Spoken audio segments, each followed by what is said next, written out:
Hello guys and welcome back to my channel. Today in this video I'm going to check a new FPV camera from Caddx, the Tobu EOS1. This camera is available in two versions. You can either get it in a PAL or an NTSC picture format. In addition, the lens is 2.1mm, the working voltage is between 3.3 to 9 volts, and the aspect ratio of the image is 16:9. Inside the box, we only get in the camera itself, and as you can see, it's pretty similar to the Runcam Nano. It has the same dimensions, which are 14x14mm. The lens on both is 2.1mm, but there are two major differences. First of all, the sensor of the Runcam Nano is 650 TV line CMOS sensor, whereas the Tobu EOS1 is using a 1200 TV line CMOS sensor. And another major difference is that the working voltage of the Tobu EOS1 is between 3.3 to 9 volts, whereas on the Runcam Nano it is between 3.3 to 5.5 volts. In the end of this video, I'm going to take both cameras outdoors and compare them side by side with the FXT T80, which also has the same dimensions of the Nano. And in addition, I'm also going to compare it with the Runcam Micro Sparrow 2.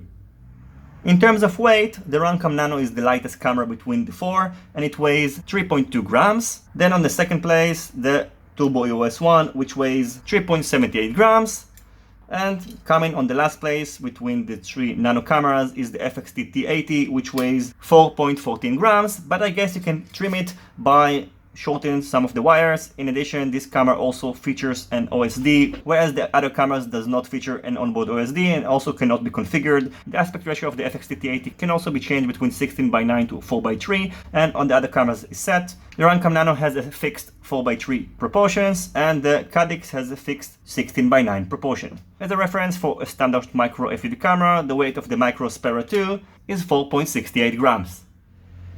So just by looking over the specifications, the Caddx Tobu EOS1 might be the perfect FPV camera for a tiny whoop style quadcopter, because the quality of the sensor should be really good, and also the wide working voltage is going to allow you some flexibility when connecting directly to the battery or the flight controller that you're going to use. The next thing I'm going to do is to take these four cameras outdoors and compare them in different lighting situations, but unfortunately I misplaced the Runcam Nano, so I had a problem with the orientation.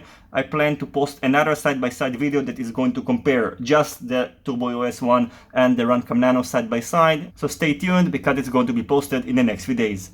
I hope you will enjoy the rest of this video. As always, if you have any questions about these cameras, feel free to ask it in the comment section down below. Don't forget to leave a thumbs up if you like this video, and consider subscribing to my channel and hitting the notification bell if you're not already subscribed.